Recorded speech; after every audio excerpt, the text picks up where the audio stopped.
Welcome to the Big Unlock Podcast, your leading source for insights and best practices on the digital transformation of healthcare. Join host Paddy Padmanabhan, CEO of Damo Consulting and best-selling author of Healthcare Digital Transformation, How Consumerism, Technology, and Pandemic Are Accelerating the Future, in conversation with healthcare and technology leaders. This podcast is brought to you with the support of our partners, Innovacer and Palbox.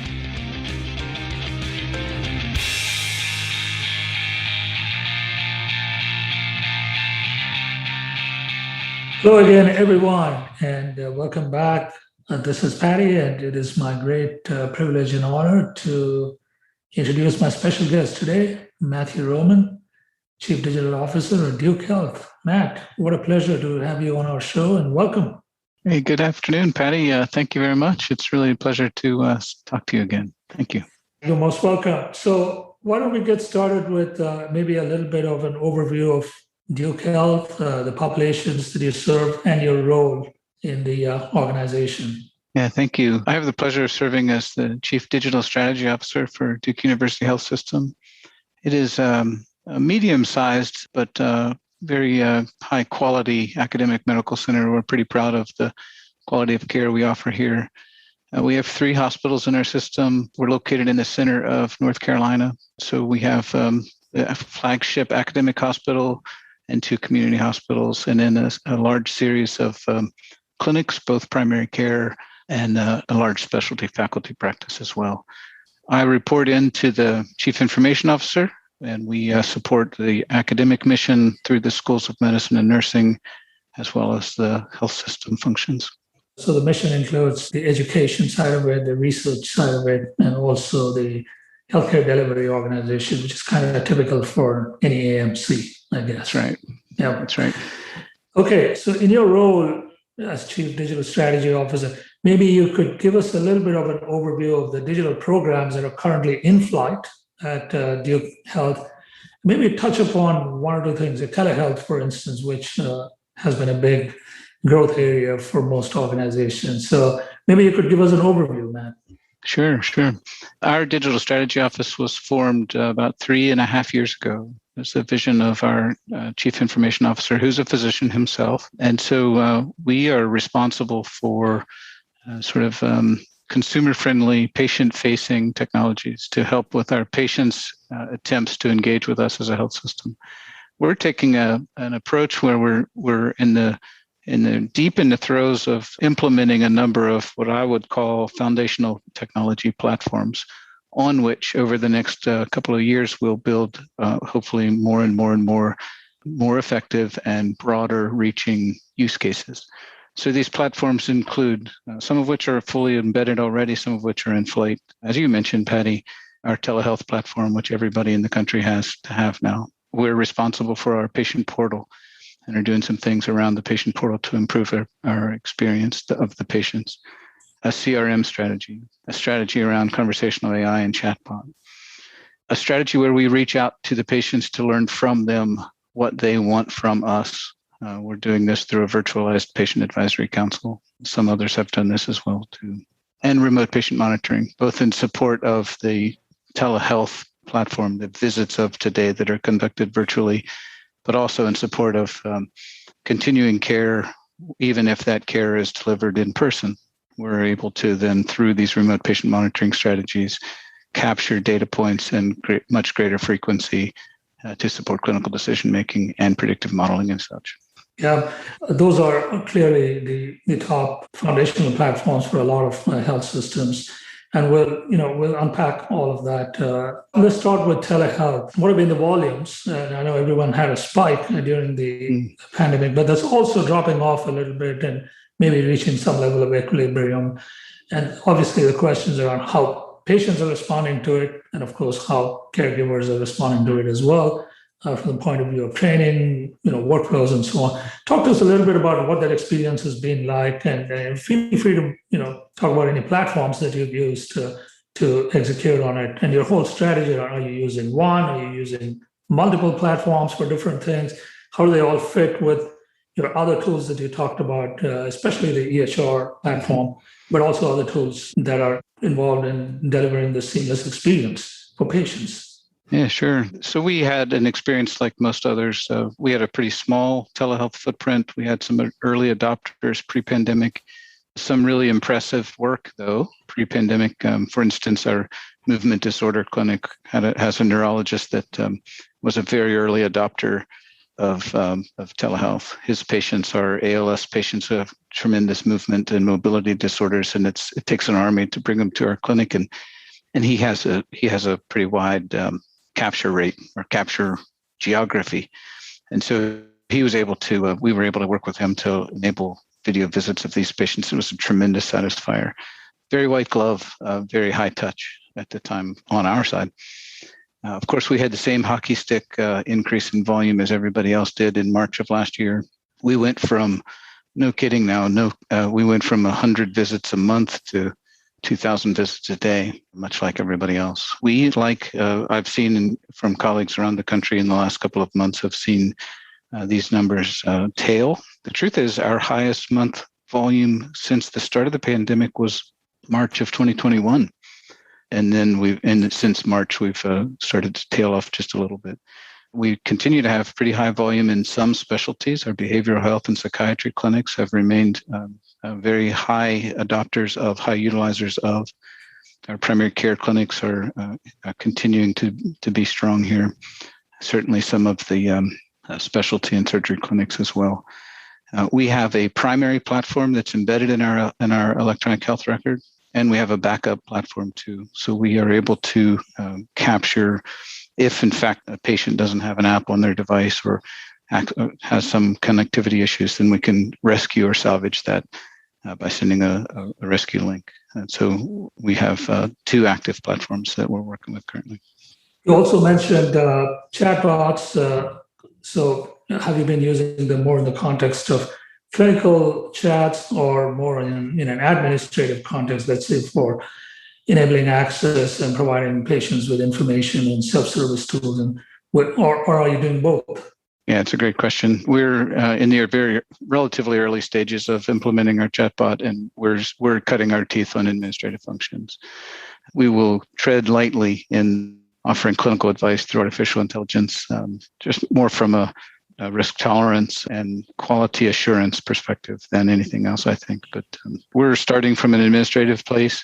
To your point, access, some instructions, directions, wayfinding, touchless arrival, these sorts of things, and then we'll branch from there. Is the approach to maybe start small, establish adoption levels, and make sure that the chats work effectively and people feel comfortable with it before you start going to more complex and maybe more high stakes, high risk kind of functions? Is that the approach? Well, that's right. And we're also working very hard with these, the secret sauce about these platforms is not the platform themselves, but making certain that we know, for instance, if a patient has a remote monitoring device in their home, we're monitoring their blood pressure via home checks, and then they engage with us via chatbot, that our chatbot response is informed by the fact that they actually are a remote monitored patient, and we can get smart to our answer. And we would answer that patient differently via artificial intelligence, knowing that they had an RPM device, than if we knew that that patient didn't. And so it's this connection between these platforms that's really so intriguing to me. Yeah, let's talk about CRM. You mentioned that, and you and I have spoken before on this. Where are you in your CRM journey? It seems to be, when I look across the landscape, people are in different stages of deploying enterprise class CRM platform and really using that to transform their patient experiences. Could you talk a little bit about where you are in the journey and what are some of your focus areas with the CRM platform? We've implemented an enterprise level CRM in our Duke Health marketing shop. So that was our first stretch into the CRM, and it was a number of years ago. And since then, we have an outfit here called the Duke Clinical Research Organization. It's a large CRO. So they have an installation of the same CRM tool that helps them manage trials. They manage multi-center trials, not just site-based research. And they do a bunch of work in the CRM, in that DCRI unit too. And now we're in the 11th hour of our implementation of the CRM tool in our Access Services Center. And so we have an Access Services Center that has multiple hubs that basically serves all of our primary and specialty care providers. They take 2 to almost 3 million calls a year and schedule 1 to 2 million appointments a year out of that Access Service Center. And so you do that math real quickly, it's almost 2 calls per appointment. And so what we're hoping to do is be able to get a little bit smarter in our engagement, knowing who the patients are, knowing who's calling, and knowing the call history, which right now we don't have much insight into, which we'll be able to with the CRM. And I can envision very, very easily patient acquisition efforts from the marketing shop with the CRM tool, and helping to create journeys from when we acquire a patient very first to when we actually schedule that patient for desired or needed or requested services, to then linking them to the portal and other things that we have downstream so that we can consistently engage with our patients, know about them, know about every encounter we've had with them clinically and administratively, to reduce friction and lower the barrier for entry. Have you started seeing results from this implementation, especially in the contact center operations? Yeah, the honest truth is our contact center will go live in August. So we're deep in the implementation phase. Let's talk in a year, and I'll hopefully have great stories for you. Well, all the best too with that, Kula. I know how those things go. So I just want to touch on the last foundational platform that you mentioned, which is remote monitoring. And again, you mentioned that in the context of chronic disease, and that's where most of the deployments have been from an RPM standpoint. How has it worked so far, especially the aspects where you bring back the data from the devices and the sensors and so on, and you're trying to combine that with patient longitudinal records in the EHR, trying to make sense of it and trying to move the needle from the point of view of managing their chronic conditions. How has that worked so far? Any learnings that you'd like to share with us? Yeah, we're taking an approach that RPM has 2 really big buckets. This is almost oversimplified. The first bucket is to replicate what has happened for generations. When we walk into our provider's office, we get weight and core temperature and height and blood pressure and heart rate and all these sorts of things. So we can replicate that when the visit occurs via video by remote capture, just to continue to be able to capture the same sort of quality data that we have for generations. Perhaps more importantly, though, is when our providers are being asked to make clinical decisions based on a single data point or a very precious few data points over a long longitudinal time point, then I feel like we're underinformed in these decisions. So the way we're structuring it is we send patients home with whatever the appropriate biometric kit might be it blood pressure, glucose monitoring, or pulse oximeter, et cetera. Bring these data in to a repository or a lake short of our electronic health record, where we can analyze the data.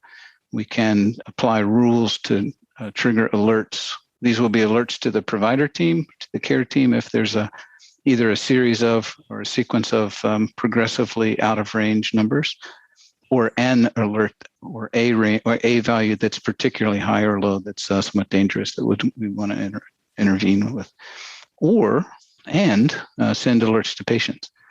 And these might be an alert to patient because we haven't received a value in a few days, or because the values are trending well and we want to send them a nudge that says, congratulations, good job. The work you're doing is being effective and your blood pressure is becoming under control. You've lost 5 pounds, whatever. Or the reverse. If the trends are actually going in the wrong direction, we want to send an encouraging message to help them to get back on course, to help them and the provider titrate medicines, to help them and the provider change some course in one way or another. And then, of course, the long game is once we capture enough of these data points across a broad enough segment of our population that's representative enough, then we'll be able to get smart about what normal recovery looks like after a procedure, about what normal or well looks like, about when a variant in the data is actually meaningful, or when it's a predictable variant that's innocuous. And so we're blessed to have really, really tremendous data science people around here to be able to look at these big data sets and find the pearls in them. So we'll be able to work to set up predictive models to understand when data are indicating that action should really be taken. This also has, I think, a workflow utility, because we can then even tell patients in advance when we're comfortable with this modeling. You can expect something like this to occur on, somewhere between day 4 and 6 after you've gotten home, like making up an example. Yeah. That's the journey we're on. This podcast is brought to you with the support of our partners, Innovacer and Palbox. It's obviously a great segue to my next question, which was going to be about data and analytics and how you're driving that. I imagine that RPM is just one of many use cases for data and analytics. But can you talk to us about how you're set up specifically as it relates to data and analytics to serve the multiple needs of the enterprise? You have a centralized data and analytics function, and you mentioned predictive models, artificial intelligence. That's again a term that everybody uses, and success rates have varied widely depending upon the use case, depending upon the institution. Could you give us a little bit of state of the union, or just share a little bit of what successes you've had and how you're structured? Sure. I'll speak to this as a consumer of these really very brilliant people that I have the pleasure of working with. One of my peers is a chief analytics officer, and so he and his team are responsible for all the structure. I did mention the lake that's in place that, I oversimplify it, and they would do a much better job of describing what we're doing there. But that lake, of course, is built in such a way for us to be able to pile in multiple data streams. So in the very near-term future, we'll have an ability to inform our clinical decisions on things beyond just the very rich electronic health record data. There are tons of things in the electronic health record, but it's incomplete, of course. So in this lake or repository, we'll have RPM data, we'll have social determinant data. As data become more and more available on other social things, expense, spend, these sorts of things, we'll be able to put these data sets in there too. You would know as well or better than me that zip code is as powerful a predictor as medication list of certain outcomes clinically. And so we'll have these social drivers in there.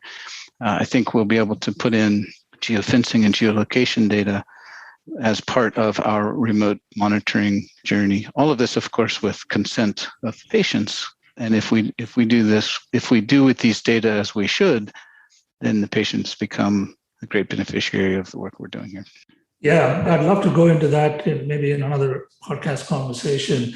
There's so much there to unpack and so much there to discuss emerging data sources and what's a better predictor versus something else and so on. But let me come back to now you mentioned your role and it reports up into the CIO. I'm just curious, could you talk to us a little bit about the org model for driving digital transformation? How's it structured? Can you talk to us a little bit about that? Yeah, sure. As I mentioned, I report into the CIO. I am not a deep technician. I'm not an engineer.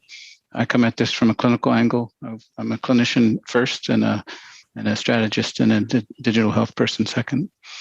I have a team that's relatively small. We're responsible for our portal, as I mentioned. We have people with broad backgrounds. We have a nurse on our team. We have a physician who serves as our medical director. We have people trained specifically in clinical informatics. We have a couple of other physical therapists. So a broad and diverse team. We work very carefully and closely with operational colleagues in the health system, clinical and operational leads, to understand the opportunities that our clinicians are experiencing, to find what I would like to call clever use of technology to ease their workflow, to ease the ability for them to engage with the patients, to empower the patients with information and with tools to supplement their care in between clinical encounters. And so while I report in through and our budget is through our IT shop, we do nothing and would never try to do anything without our operational colleagues to actually be able to implement workflow, to be able to set appropriate impact metrics, to be able to have baseline data against which to compare. I call them impact metrics because it's not just about numbers of adoption of this tool or that. It's about, what difference did we make what does it matter that we have 1 million people on our portal account if in fact, there's no impact of having 1 million people there except 2 commas in the number. And so we work extremely collaboratively on a daily basis with the clinical and ops leads who are at the tip of the spear. Let's talk about the tech. You're obviously deeply engaged with the technology stack and the technology vendors who help you. How do you approach technology choices for your transformation? For instance, you've got your electronic health record, which does a lot of things, but you've also got an enterprise class CRM platform and maybe specialized tools for RPM and some of the other things that you talked about. And you have a choice. So you can go to the big tech firms.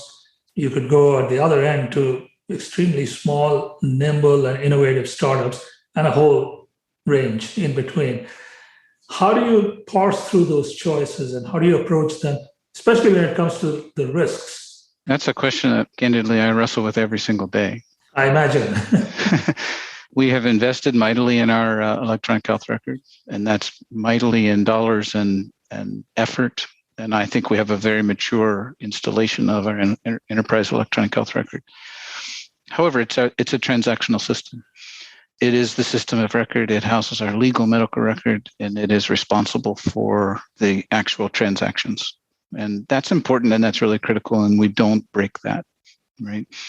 We also work extremely hard because our clinicians of all stripes are very, very busy. And so we have a concept that I was taught by our prior CTO, who calls it's a classic term, single pane of glass.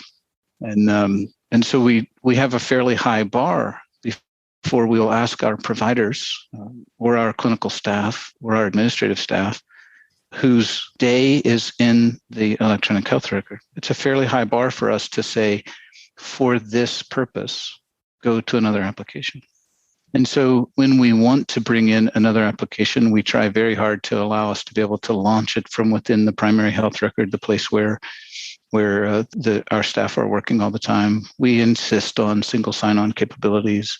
We insist on being able to preserve contextual awareness. If I'm working with this patient in the health record and I launch application B, I should be able to find the same patient in application B without any effort to reduce errors and such. But it is, I would tell you that our pendulum swings all the time between high-level enterprise solutions and fit for purpose. And it's an eternal struggle. So all that to say is, I know I'm not answering your question clearly, but it is maybe the unanswerable one. Yeah. When it comes to innovations and innovative technologies, now I know you have your own innovation group within the organization, within you. And then, of course, there's a lot of innovation that is happening right now in the market. There's billions and billions in venture capital money, for instance, going to innovative startups. Many of them have very interesting solutions, but sometimes it can be overwhelming to parse through all of that to find that little nugget. Or when you do find that nugget, for reasons beyond your control or their control, they might fail for a variety of reasons. So let's say I have a startup founder who comes to me and says, look, I want to talk to Matt. I have this really, really interesting solution, which I think is going to make his life and his patients' lives easier. How do I approach Matt, and what is he looking for? What is the answer you would give to someone like that? Yeah, with startups, I tend to say some of this advice is unwelcome to startups. One bit is, for a complex organization like ours, the sales cycle is longer than you, the startup, or I would like it to be. But it's just the reality. We work very hard to shorten it, but it's complex, and I'm not saying it's right, but the reality is it takes a long time. So be patient is one. Two is, I think that the point that we made a moment ago about respect the single pane of glass as much as possible is important. Even if that widget is just simply remarkable and game-changing, if we can't get it in front of the users, and I mean the busy clinicians, I also mean the patients, then it won't matter, right? In other words, I don't know what the number is, but there is a tipping point where we can put too many applications on a patient's device, and then it becomes noise rather than signal.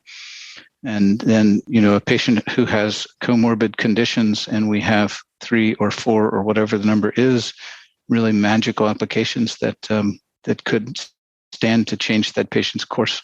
If we can't elegantly get that patient to interact with that application, then it's somewhat meaningless.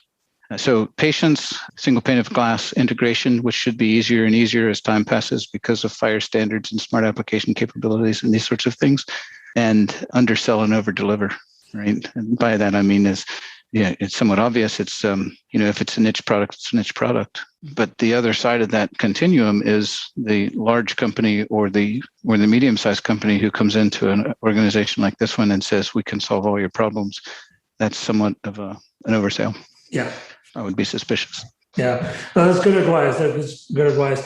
We're coming up to the end of our time here, and I have one last question for you, Matt. Based on your experience over the last few years that you've been in this role, and you've clearly seen a lot of progress, and you've had your share of successes, and I'm sure you've had your share of things that didn't go as you planned it to be. What's your one or two pieces of advice or best practices that you would like to share with your peers in the industry who are on similar transformation journeys? Thank you.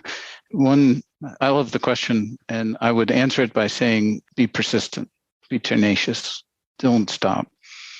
I won't tell you that I have best practices because this is a personal semantic question for me. I don't like that term because it implies I already have what's best and it can't get better. And so to me, the answer is tenacity. Try something, carefully monitor the impact, make a change, try something again. That's, I happen to think that's the key. Don't be afraid to try something new. Be obviously cautious and be obviously judicious in these changes because we're talking about patient safety. But where possible, the classic fail fast mentality to me is wise. And then once you've failed, then you change and learn and reapply. But don't necessarily move fast and break things is the subtext. Yeah. Well, Matt, it's been such a pleasure speaking with you, and thank you so much for sharing all of those insights. Once again, all the best with the upcoming Go Live. I know it's going to be a big one for you, and I look forward to following all of the work and the progress that you make. Once again, thank you for being on the show. Thank you, Patty. Thank you for all you do. Appreciate you. We hope you enjoyed this podcast. You can reach us at info@thebigunlock.com with your feedback and questions.